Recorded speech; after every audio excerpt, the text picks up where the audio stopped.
Massage भइल बा। आज पर हमन के पोखरा भेज देते हैं, दिन रात वहीं रहे के बाद देखली आपके टीम के रहो के नेपाल के कुलानंद बेचारे ले आइल बैठे। पहलवानी में दांव भी कई प्रकार के होला। भीमसेनी, जरासंधी, मने दांव के नाम बताओ थे, पैसा पर आइल हो खाली मुड़ी ना नीचे करा। अपने गुरुजी देख के तो लोग के काहे मन डोल गवा भाई, ये सब कुल आपसे डेरत बैठे लोग। अगर जे डेराइल हम मन से पर चल जाएगा अभी। ई ध्यान दे दांव कई प्रकार के होला। ये तरी गरीब मर्द एक के जगह ही दांव लगावत है। ओहू के काला में अमन के मंच के माध्यम से गुरुजी संकोच लगाता, जैसे एकदम चौकठवे के बहरिया गिर जाता था। सब दुल्हनिया कहती है बेड पे आ जाइए, वो न समझता हम सबकी बेडे पर बानी की चौकठे के बाहर बानी। तो दांव तो कई प्रकार के होला, हम बताई बिरहा में तनिको कम ना होई।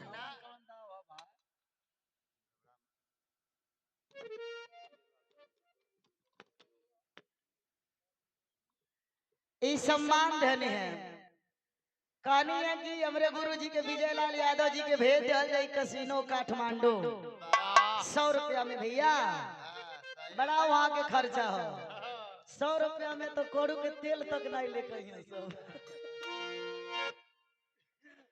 बड़ा लंबा काठमांडू के खर्चा जितना है आपके सारनाथ में सब विदेशी आवत बनो, यहाँ तो तनिके बा ओनिया चल के देखी जाओ। बॉर्डर नगता तो एकदम जैसे लागी एकदम सच में विदेश आगे नहीं जाओ। तो 100 रुपए से सम्मान सादर प्रणाम आशीर्वाद के कामना रही। बिरहा तनी ओ जगह से रही जब ये अपन भारत गुलाम रहल। गायब हम गर्मी आप लोगन के होई। बिरहा में दाव बताई गुरु जी खाली आप सुनल करो। आइए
दीवाने ना होते तो हम और आप इस तरह आजादी का सांस ना लेते। बहुत ही ऐसे लोग हैं माँ की गोद में इस देश की सेवा करते करते अपनी जान को गंवा चुके हैं।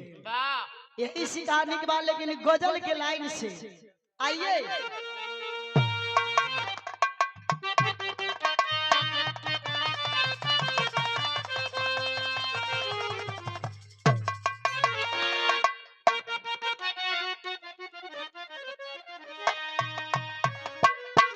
बात है, बड़ा शानदार बात है।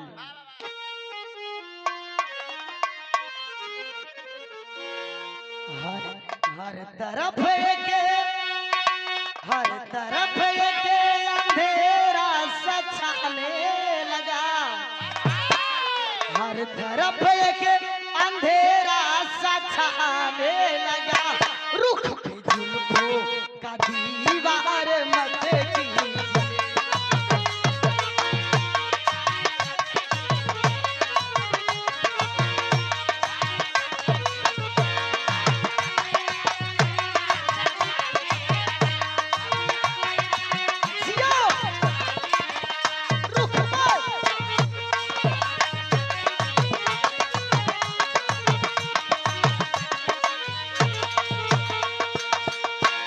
इतिहास से दोहरावे लगे बाबूजी, देश के लिए जो आजाद हो जाते हैं उनकी कुर्बानी व्यर्थ नहीं जाती। क्या गाया जाता है?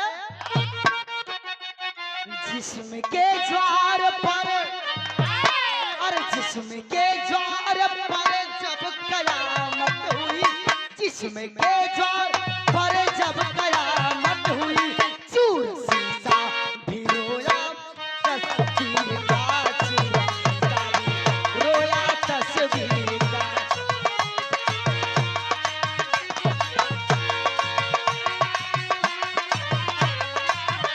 जिस्म के ज्वार चूर शीशा तस्वीर।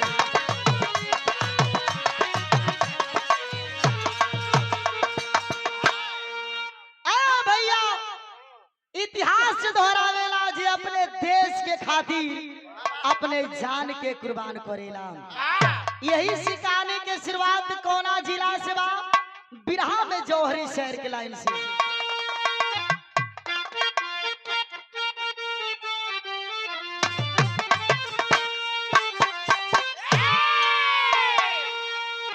अरे सैलाब लिए जब सोड़ी,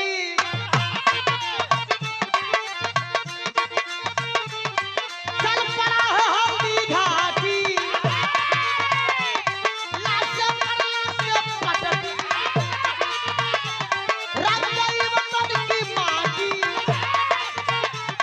है सुगर सहार हर कोई, जिस जगह क्रांति का सोला, हाँ भाई रहने वाला, सुखबीर सिंह बंजारा, गर्भवती भाव की रेखा, अंग्रेज वहां पर आए, नहीं मिला सुखबीर तब, पति को तभी चलाए, रेखा को नंगी करके, जब लाख पे मारे, तब बच्चा बाहर आया, सैयद भी मधार।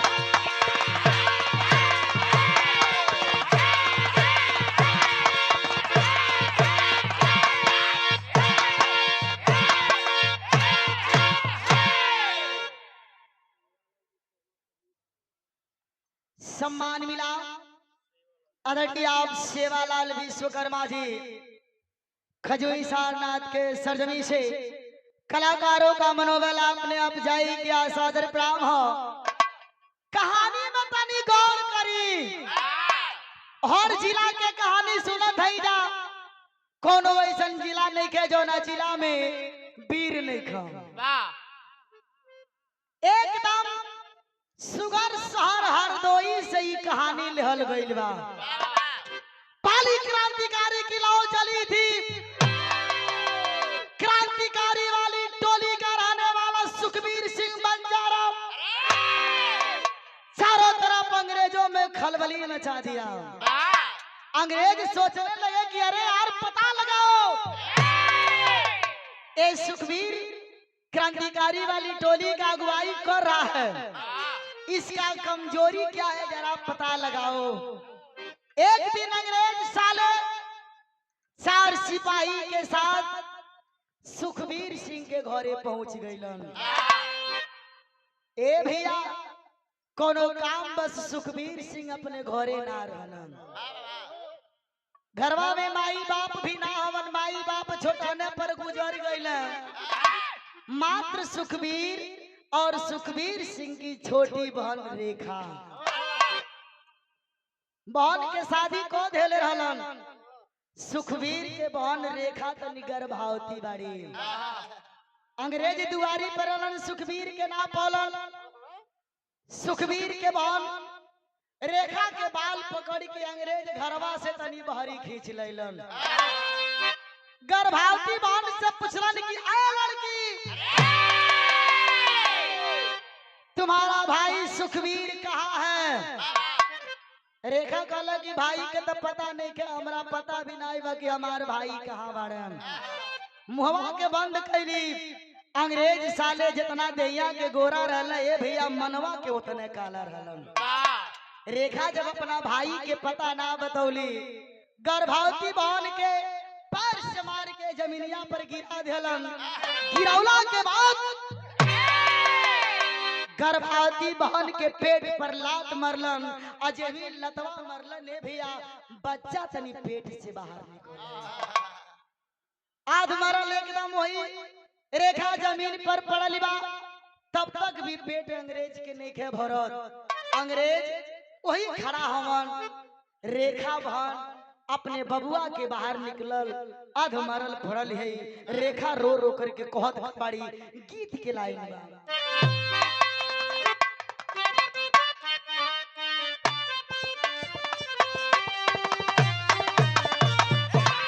बान के भागे के नहीं खे, रोवा तड़ी तनी आई करुणस के भाव बा। कहा तड़ी कैसे बा, निमन गीत बा। हम गवनवा नाही जा,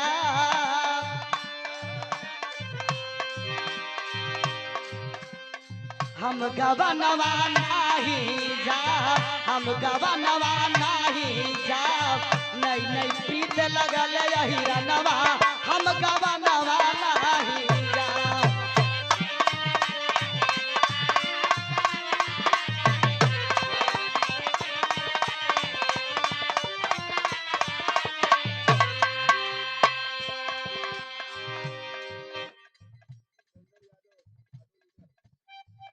सम्मान मिला उपेंद्र यादव जी, ऑटो लीडर। 100 रुपए से सम्मान किया गया। सादर प्राम रोवा तड़ी रेखा, जरा पेट से बाहर बच्चा निकल आई, उ कौना कंडीशन में रही, रोवा तड़ी अध मरल पड़ के। आजा कुंवर कन्हैया ना, आजा कुंवर कन्हैया ना। गैया रो रो देले दोहैया, गैया रो रो देले दोहैया। आजा कुंवर कन्हैया ना।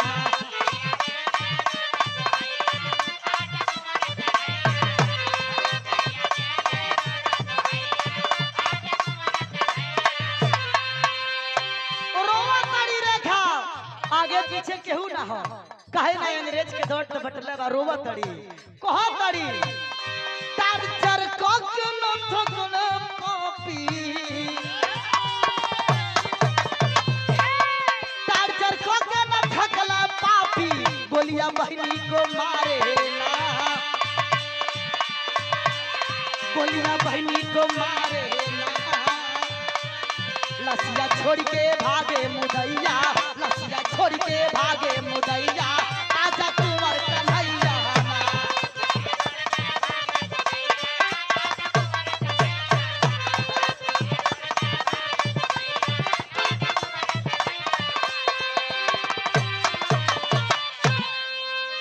ए बाबूजी, रेखा दुवरिया पर गिरल है, पेट से बच्चा बाहर बा, केहू आगे पीछे ना बा। यहाँ तक अंग्रेज पापी नाम मनलन, रिवाल्वर निकाल करके तुरंत रेखा को गोली मार देते हैं। दुवरिया पर रेखा की लाश पड़ल बा। धीरे धीरे सुबह से शाम हो गई, तब तक सुखबीर सिंह कोई बहारा से घरे पहुंच गइलन। आज जब घरे पहुंचलन, बाप रे बाप, कपड़ा पे जैसे पहाड़ टूट के गिर गई। अपने बहन के लाश जब भी दुवरिया पर देखले, ए भैया कहत का बड़ा तनी गीत के संकेत से।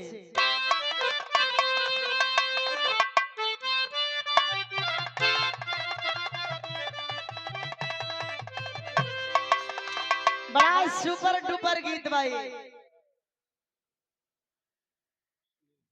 सम्मान मिला जिनके देख रेख में यहाँ पे कार्यक्रम हो रहा है। हमारे गार्जियन महोदय जी आदरणीय आप सुनील जी कलाकारों के सम्मान में 500 रुपए से सुनील राजभर जी 500 रुपए से नवाजा गया। चढ़ो में 100 बार नमस्ते प्रणाम। और सम्मान मिला राम शरण नेताजी सिंहपुर 100 रुपए से सम्मान सादर प्रणाम आशीर्वाद बा। इतना चाहिए कहे के बा बड़ा नीमन गीत यो अपने जमाने के तहलके वाली गीत रहो। तनी इतनी घड़ी में हरारू तनी दूसरे हिसाब से बड़ी कह तड़ी की पहला रहे उम्र कम दूसरा रहे इनकम। यहाँ पे को कहल बात उम्र कम इनकम। उम्र कम रही तो जल्दी जाइए दूसरा रही है पैसा रही तो तमाम व्यवस्था बा लेकिन कहे के बा पतो ही अपने ससुरे से कहे अरे मुआही के रहे काहे मोसे ना बतवले। अरे मुआही के रहे काहे मोसे ना बतवले। अरे मोसे ना बतवले नहीं है राजया फेंकावा वाले रे बुढ़ावा।